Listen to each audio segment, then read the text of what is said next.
Je n'aurais jamais dû accepter de l'accompagner à Florence cette nuit-là, mais comment refuser quoi que ce soit à Élise Montbrun ?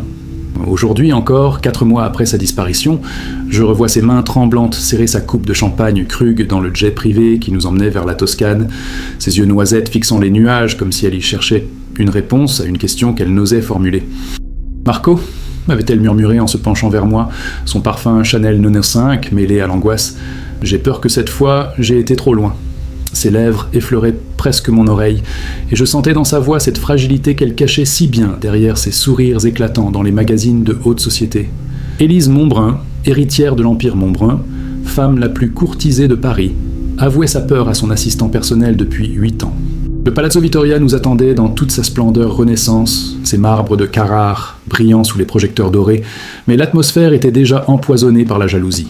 Henri de Clermont, le diplomate aux tempes grises, et Alessandro Moretti, le galeriste florentin aux yeux de braise, s'observaient comme des fauves en cage, chacun croyant être l'unique objet de l'affection d'Élise.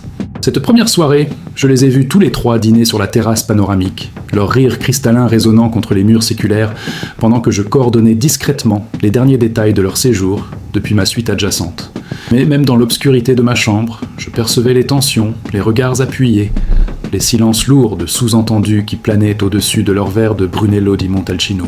Jamais je n'aurais imaginé qu'en moins de 72 heures, Élise disparaîtrait de sa suite verrouillée de l'intérieur, laissant derrière elle seulement une trace de rouge à lèvres, Tom Ford, sur le rebord de sa fenêtre, et une lettre déchirée dont je ne pus sauver que ces mots terrifiants. « Le prix de mes secrets sera payé ce soir. Mon nom est Marco Benedetti, et pendant 8 années, j'ai été bien plus qu'un simple assistant pour Élise Montbrun. J'étais son confident, son garde du corps discret, et parfois, j'ose l'avouer, son ancre dans un monde où tout s'achète, mais où rien ne s'obtient vraiment. Fils d'immigrants italiens installés à Neuilly-sur-Seine, j'avais gravi tous les échelons de cette société dorée grâce à ma discrétion absolue et ma loyauté sans faille envers une femme qui collectionnait les hommes puissants comme d'autres collectionnent les œuvres d'art. Dans l'univers feutré des salons parisiens, des vernissages privés et des yachts amarrés à Saint-Tropez, j'avais appris à décoder les non-dits, à anticiper les besoins, à effacer les traces compromettantes. Élise évoluait dans ce microcosme avec une aisance naturelle, manipulant les codes et les relations avec un talent inné qui fascinait autant qu'il inquiétait ceux qui l'approchaient. Mais derrière cette façade parfaitement maîtrisée, je percevais ses fêlures, ses angoisses nocturnes, cette solitude profonde que ni les diamants Cartier, ni les résidences dans le monde entier ne pouvaient combler. Ce voyage à Florence devait être son chef-d'œuvre en matière de manipulation sentimentale, mettre en concurrence 2 de ses amants les plus influents pour obtenir d'eux ce qu'elle désirait le plus, la sécurité financière absolue face aux menaces qui pesaient sur l'héritage familial. Mais ce que ni elle, ni moi n'avions anticipé, c'est qu'en jouant avec le feu de la passion et de la jalousie dans les murs chargés d'histoire du Palazzo Vittoria, elle allait déclencher une tragédie dont les conséquences dépasseraient tout ce que nous pouvions imaginer. Le jeudi 15 septembre, Élise s'était réveillée dans sa suite présidentielle avec cette nervosité particulière que je lui connaissais avant les grands rendez-vous d'affaires, cette énergie électrique qui la rendait encore plus belle et dangereuse.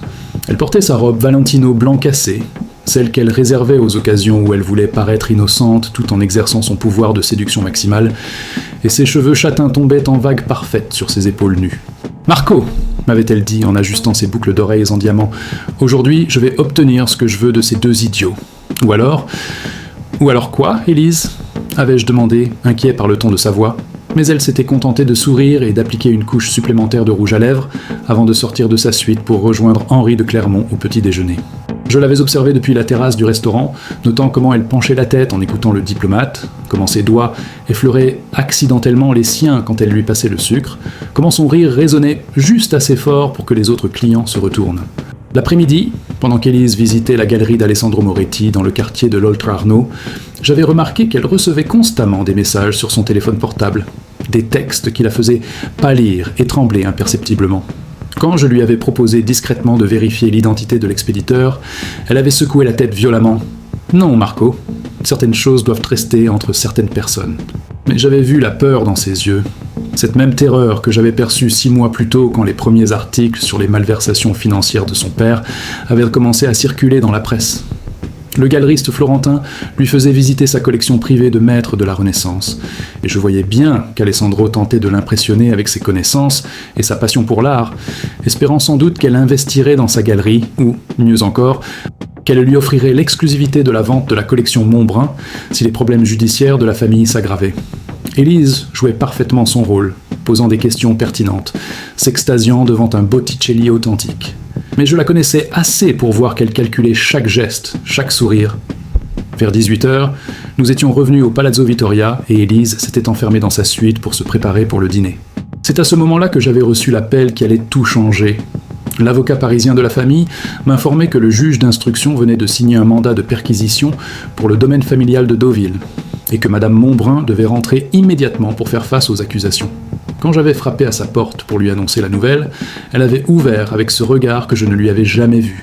Un mélange de résignation et de détermination absolue. « Marco !» m'avait-elle dit en s'asseyant sur le rebord du lit king size recouvert de soie italienne.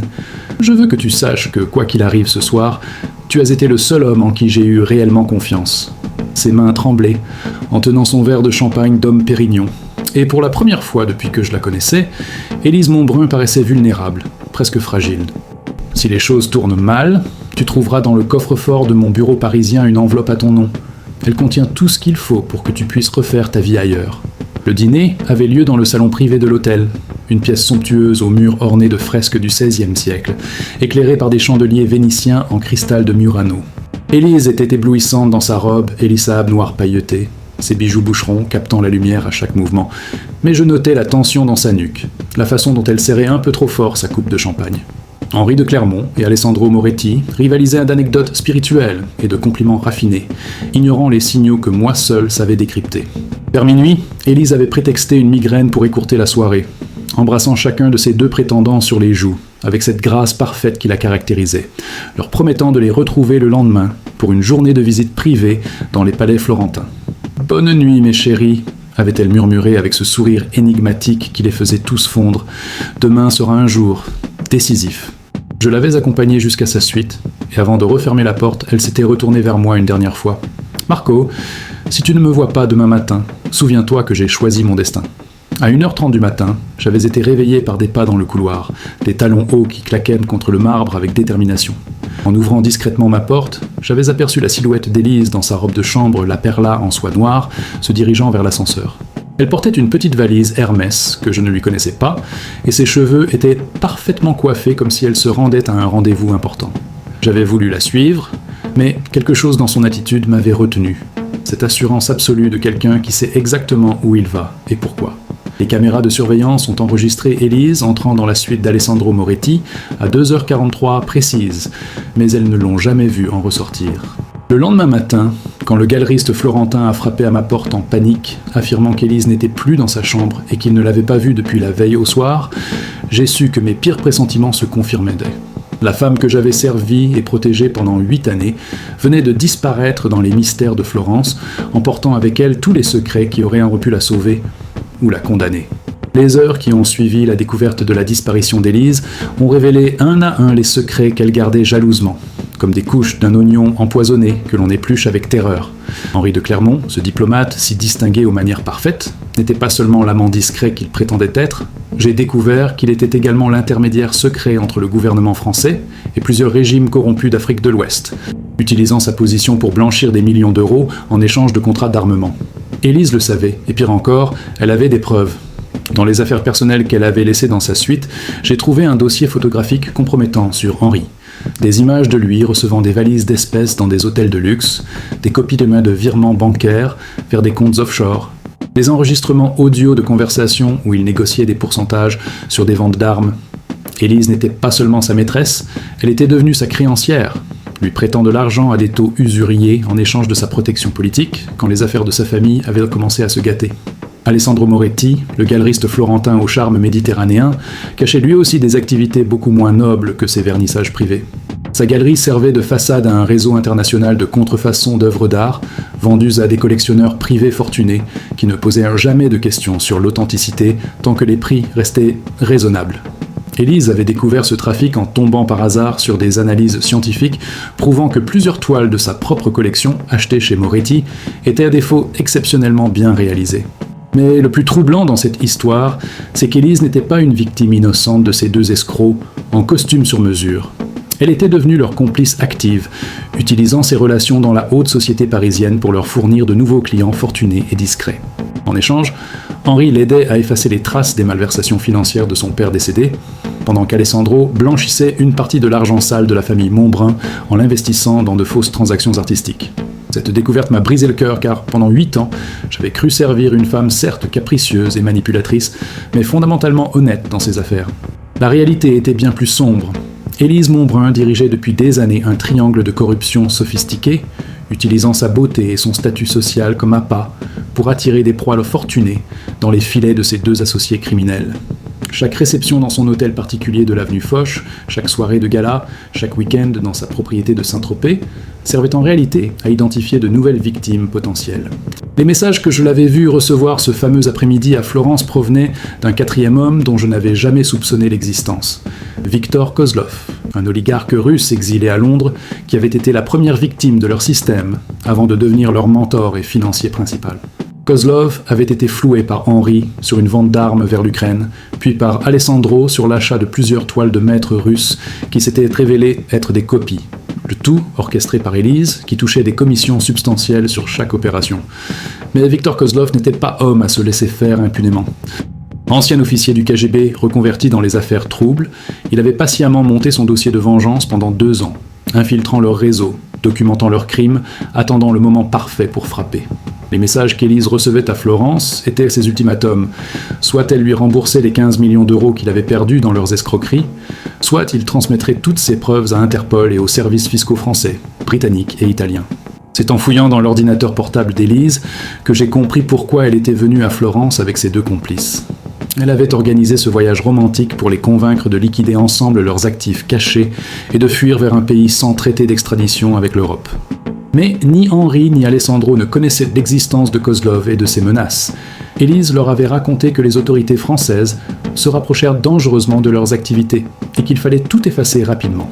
La dernière pièce du puzzle est apparue quand j'ai réussi à décrypter les fichiers cryptés de son téléphone. Élise avait planifié de doubler ses 2 associés, de s'enfuir seule avec la totalité de leur trésor de guerre, plus de 30 millions d'euros cachés dans des banques suisses et luxembourgeoises, tout en les livrant à Kozlov pour qu'il assouvisse sa vengeance sur eux plutôt que sur elle. Cette femme que j'avais admirée et servie avec dévotion était en réalité capable de la plus froide des trahisons, prête à sacrifier les hommes qu'il aimait pour sauver sa propre peau et sa fortune. Pour comprendre comment Élise Montbrun avait pu construire un tel empire de corruption, il faut d'abord saisir l'ampleur du réseau de pouvoir dans lequel elle évoluait depuis son plus jeune âge. Fille unique de Jean-Baptiste Montbrun, magnat de l'industrie pharmaceutique française, elle avait grandi dans les salons feutrés où se négociaient les contrats d'État, où les ministres viennent dîner en famille et où les secrets d'État se murmurent entre la poire et le fromage. Dès l'âge de 16 ans, elle savait quel député était alcoolique, quel sénateur trompait leur épouse et quel haut fonctionnaire avait des comptes dans les paradis fiscaux. Son père, Jean-Baptiste, n'était pas seulement un industriel brillant, c'était un homme qui avait compris très tôt que dans la France moderne, la vraie richesse ne vient pas de la production, mais de l'influence. Il avait méthodiquement acheté la protection politique nécessaire à ses affaires, finançant discrètement les campagnes électorales, offrant des postes d'administrateurs lucratifs aux anciens ministres, organisant des voyages culturels pour les décideurs et leurs familles dans des destinations de rêve. Élise avait appris ces mécanismes en l'observant, devenant peu à peu son bras droit officieux dans ses relations délicates. Quand Jean-Baptiste est mort d'un cancer foudroyant en 2018, Élise a hérité non seulement de sa fortune, estimée à plus de 200 millions d'euros, mais aussi de son carnet d'adresses et de ses dossiers compromettants. C'est là qu'elle a rencontré pour la première fois Henri de Clermont, alors simple conseiller au ministère des Affaires étrangères, qui avait bénéficié des largesses de son père pour obtenir des contrats avantageux en Afrique. Au lieu de rompre ces relations troubles, Élise a choisi de les approfondir, transformant la protection politique en partenariat criminel actif. Henri lui avait présenté Alessandro Moretti lors d'une réception à l'ambassade de France à Rome en 2019, et la chimie entre les 3 complices avait été immédiate. Le galeriste florentin cherchait des investisseurs fortunés pour financer ses acquisitions douteuses. Henri avait besoin de blanchir l'argent de ses commissions occultes, et Élise possédait les contacts et la crédibilité sociale nécessaires pour attirer de nouveaux clients dans leur toile. En moins de 6 mois, ils avaient organisé leur premier grand coup, la vente d'un faux Léonard de Vinci à un milliardaire saoudien pour 12 millions d'euros. Leur méthode était d'une sophistication redoutable. Élise identifiait les cibles potentielles lors des événements mondains parisiens, nouveaux riches en quête de reconnaissance sociale, héritiers naïfs désireux de faire fructifier leur fortune, collectionneurs passionnés mais inexpérimentés.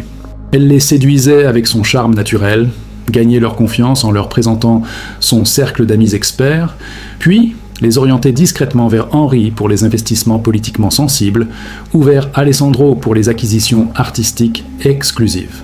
Le génie de leur système résidait dans sa respectabilité apparente. Henri de Clermont était devenu entre-temps ambassadeur itinérant, ce qui lui donnait une couverture diplomatique parfaite pour ses activités troubles. Alessandro Moretti organisait des expositions dans les plus prestigieuses galeries européennes, se bâtissant une réputation d'expert reconnu. Et Élise continuait à faire la une des magazines de luxe, incarnant l'élégance française à l'international, ce qui rendait impensable qu'elle puisse être mêlée à des activités criminelles. Leur réseau s'étendait bien au-delà de la France et de l'Italie.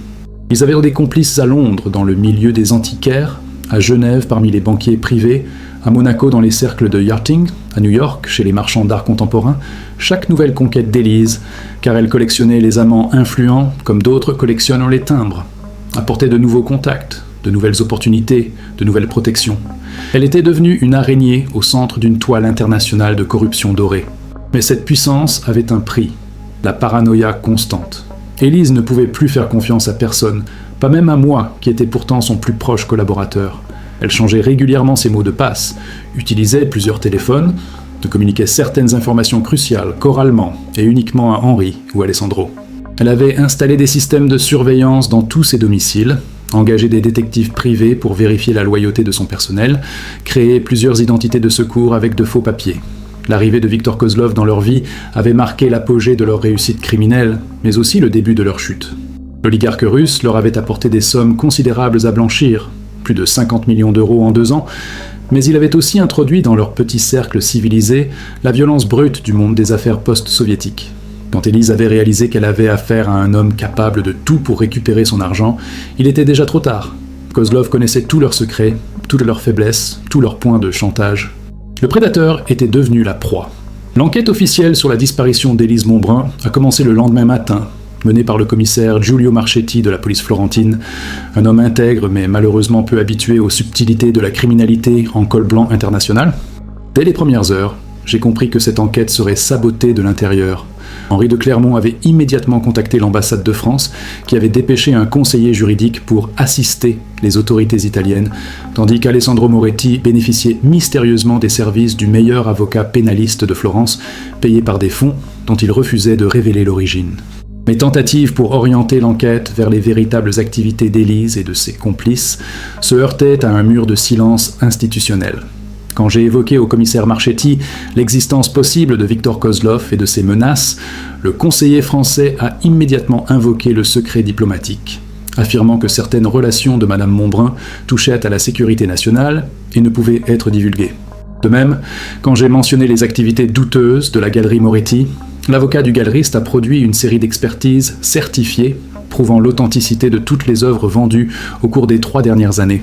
La perquisition de la suite d'Élise au Palazzo Vittoria a été une mascarade soigneusement orchestrée. Arrivé 1 heure avant les enquêteurs, sous prétexte de récupérer les bijoux de valeur de ma patronne pour les mettre en sécurité, j'ai découvert que quelqu'un était passé avant moi. L'ordinateur portable avait été reformaté, les documents compromettants avaient disparu, et même les carnets personnels d'Élise avaient été soigneusement nettoyés de toute information sensible. Seul un professionnel de l'espionnage pouvait avoir travaillé avec une telle efficacité et une telle rapidité. Les témoignages d'Henri de Clermont et d'Alessandro Moretti lors de leurs interrogatoires étaient parfaitement synchronisés, comme s'ils avaient répété leur version des faits. Tous deux affirmaient avoir quitté Élise vers minuit après le dîner, être retournés directement dans leurs suites respectives et n'avoir plus eu aucun contact avec elle jusqu'au lendemain matin. Ils expliquaient les incohérences des caméras de surveillance par une possible défaillance technique du système et leur nervosité évidente par l'inquiétude naturelle de 2 hommes amoureux face à la disparition de leur bien-aimé. Mais moi, je connaissais suffisamment bien Élise pour déceler les failles dans leurs mensonges. Henri de Clermont prétendait n'avoir jamais entendu parler de Viktor Kozlov.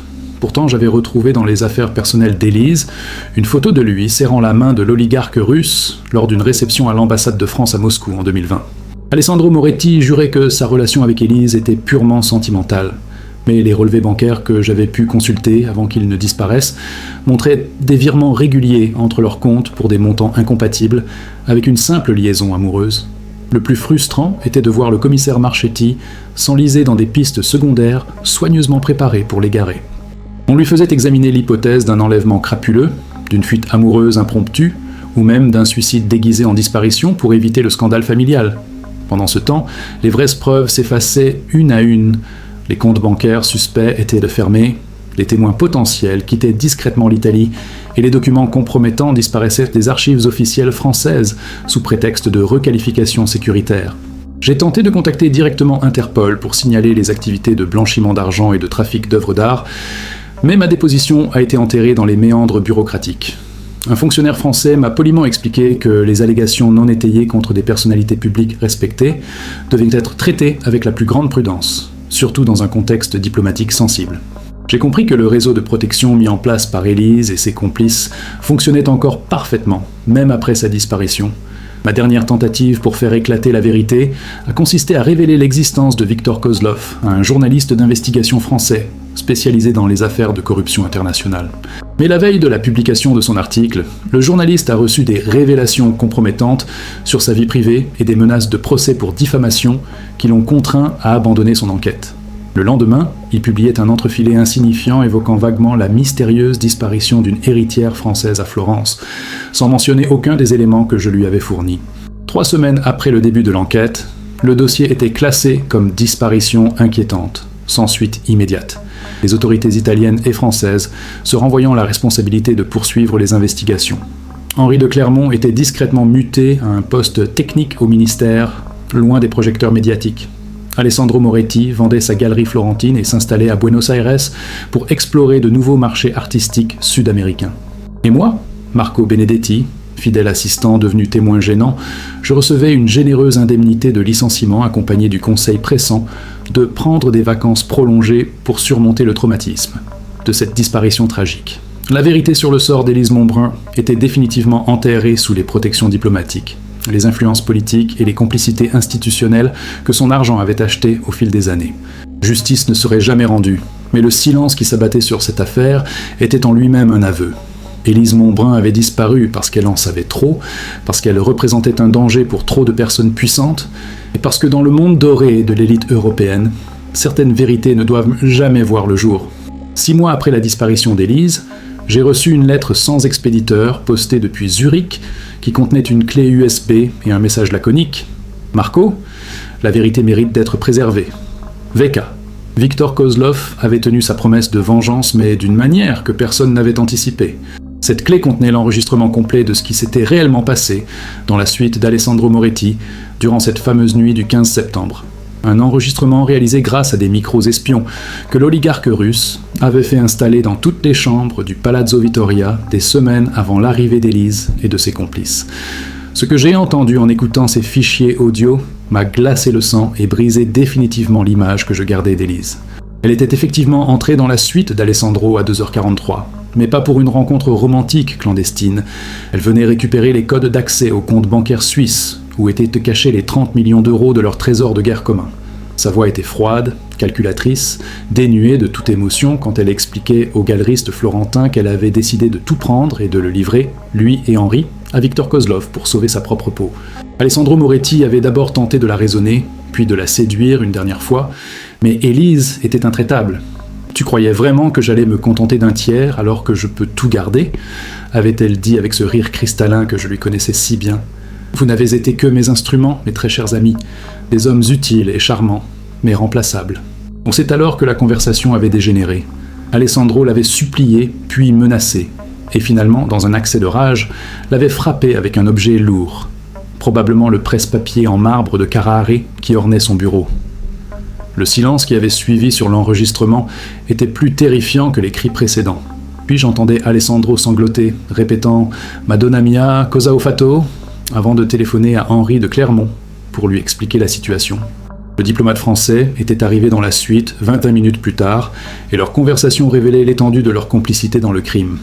Ils avaient méthodiquement effacé toutes les preuves de la présence d'Élise, nettoyé le sang, et utilisé leur connexion pour faire disparaître le corps par des moyens que l'enregistrement ne précisait pas. Henri de Clermont avait pris le contrôle de la situation avec un sang-froid qui révélait sa vraie nature. « Alessandro, écoute-moi bien. Cette femme n'a jamais existé pour nous. Officiellement, elle a quitté ta chambre vivante et nous ne l'avons plus revue. Nos amis de l'ambassade vont s'occuper du reste. Ils avaient repassé le reste de la nuit à coordonner leur version des faits, à détruire les preuves compromettantes dans la suite d'Élise, et à préparer le théâtre de la découverte de sa disparition mystérieuse le lendemain matin. Mais Viktor Kozlov n'avait pas seulement enregistré cette nuit fatale, il avait documenté 3 années complètes d'activité criminelle du trio. La clé USB contenait des copies de tous les virements frauduleux, des photos de toutes les fausses œuvres d'art vendues, des enregistrements de dizaines de conversations incriminantes, des listes complètes de leurs victimes, avec les montants escroqués. L'oligarque russe avait patiemment constitué un dossier d'accusation parfait, non pas pour le transmettre à la justice, il savait qu'elle était corrompue, mais pour exercer un chantage perpétuel sur les assassins de sa partenaire en affaires. La véritable vengeance de Kozlov était bien plus subtile que la violence brutale. Henri de Clermont et Alessandro Moretti étaient désormais ses prisonniers à vie, contraints de lui verser chaque mois une part substantielle de leurs revenus en échange de son silence sur le meurtre d'Élise. Ils avaient tué pour de l'argent, et maintenant cet argent leur filait entre les doigts pour acheter leur liberté temporaire. Le diplomate français était devenu un agent d'influence au service des intérêts russes, tandis que le galeriste florentin blanchissait discrètement les fonds de l'oligarque à travers ses nouvelles activités sud-américaines. En découvrant cette vérité, j'ai compris pourquoi Viktor Kozlov m'avait envoyé ces preuves. Il voulait un témoin, quelqu'un qui connaîtrait toute l'histoire pour la raconter un jour, quand les circonstances le permettraient. Un jour, Marco, disait le message qui accompagnait la clé USB, quand ces hommes seront trop vieux pour fuir ou trop faibles pour se défendre, vous pourrez témoigner. En attendant, gardez ces preuves précieusement. Elles sont la seule tombe qu'Élise Montbrun aura à jamais. Aujourd'hui, 2 ans après cette nuit tragique à Florence, Henri de Clermont vieillit prématurément dans son bureau du quai d'Orsay, rongé par la culpabilité et la peur constante d'être découvert. Alessandro Moretti a perdu sa prestance d'autrefois et sursaute au moindre bruit dans sa luxueuse résidence de Buenos Aires.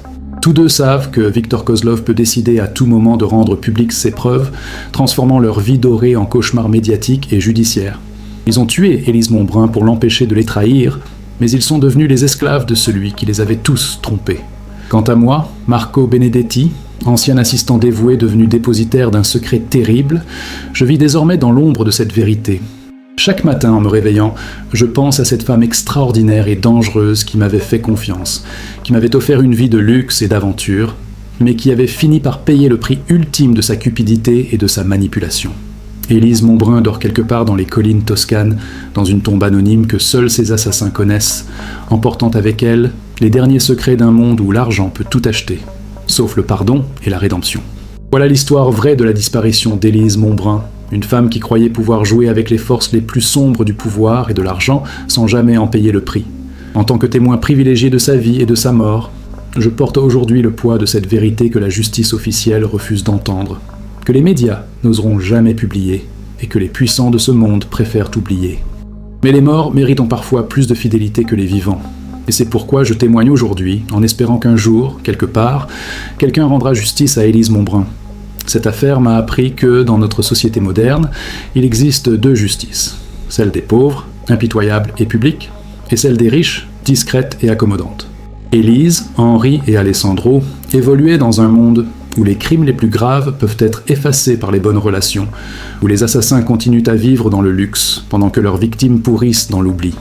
Mais parfois, très rarement, l'histoire rattrape les coupables d'une manière qu'ils n'avaient pas prévue. Et c'est cette justice-là qui finira par triompher. La prochaine fois que vous lirez dans la presse People la disparition mystérieuse d'une personnalité fortunée, rappelez-vous l'histoire d'Élise Montbrun et demandez-vous quel secret se cache derrière les sourires de façade. Car dans le monde doré de l'élite internationale, la véritable monnaie d'échange n'est ni l'amour ni l'amitié, mais le silence. Et parfois, ce silence se paie au prix du sang. La semaine prochaine, je vous raconterai une autre histoire de cette haute société corrompue, celle de la mystérieuse mort de Lord Pemberton dans son château écossais. Une affaire où l'héritage et la passion se mélangent dans un cocktail tout aussi mortel.